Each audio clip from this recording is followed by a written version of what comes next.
Mortal Kombat Battle of the Realms is a sequel to the incredible Scorpion's Revenge, which actually made it in my top 5 list of best movies of 2020. And well, its sequel, Mortal Kombat Battle of the Realms, confuses me.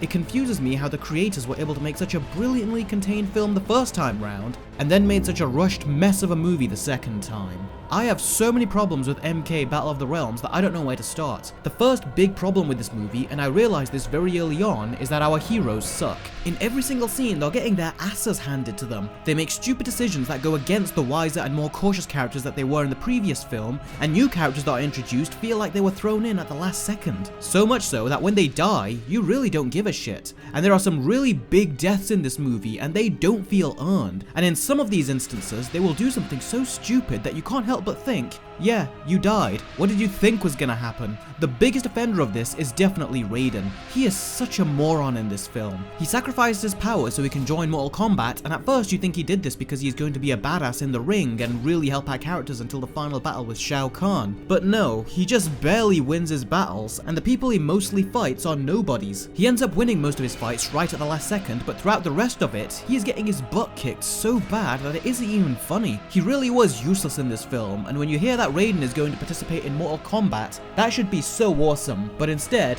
I just wished he wasn't even in the ring. And this movie actually made me look at the Mortal Kombat world in general and think it makes no sense and is just downright stupid. Raiden can't join Mortal Kombat because he is immortal and he needs to become mortal in order to join, so the powers that be make him mortal, and for some reason, this means removing all his powers. Now wait a minute. Removing his inability to die is one thing, but why take away his powers? This is Mortal Kombat. Pretty much everyone has powers. Liu Kang has his flaming powers, several characters have super strength, we have these modded out robot characters that could join if they wanted to, we have these other creatures and people that have powers and somehow are allowed to join Mortal Kombat. So why did they have to take Raiden's powers away? That makes no sense. Remove his inability to die, fair enough, but his lightning powers should stay. But no, they pretty much turn him into a useless human in this film, and he willingly chooses to do this, and there is no story reason for it. The movie makes you think that he has a plan for doing this, but in the end, he doesn't have a plan. He just gives Liu Kang some motivational words, and then he defeats Shao Kahn in a way that felt very anticlimactic and rushed. And Kahn went down way too easily for the kind of character he is, and taking Raiden's powers away made all of his battles the most boring to watch in the entire film. And that is shocking for such a high-profile character to have the worst fight scenes.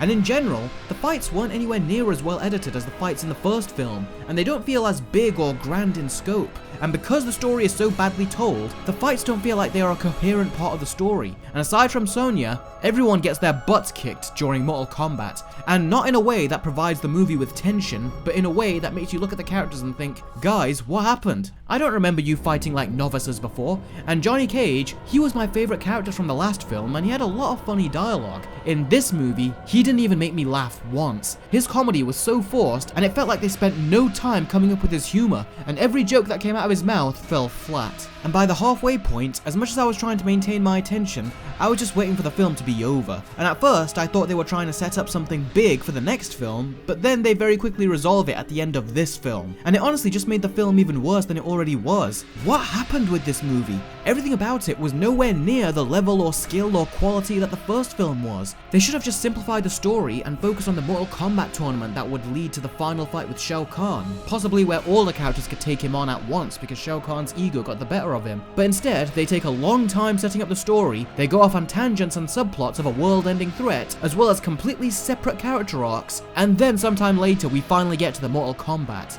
And honestly, it just felt like a really poor management of time. These animated movies only have 1 hour and 20 minutes to tell their story, and the first movie used that to its advantage as it told its story in a perfect pace. This second movie felt like it wanted to tell a two-part story and just crammed it all into one movie. And his whole narrative feels very unfocused, rushed, illogical, and nonsensical. Whereas the first movie reminded me why I loved Mortal Kombat, this movie revealed to me how stupid the rules of Mortal Kombat are, and has even made me lose respect for the lore and world building of this franchise. Raiden has to lose his powers to enter Mortal Kombat because his powers are that of a god. All of these characters in their own ways are essentially gods, but for some reason, Raiden is not allowed to use his electrical powers, but then you get Shang Tsung who can do this.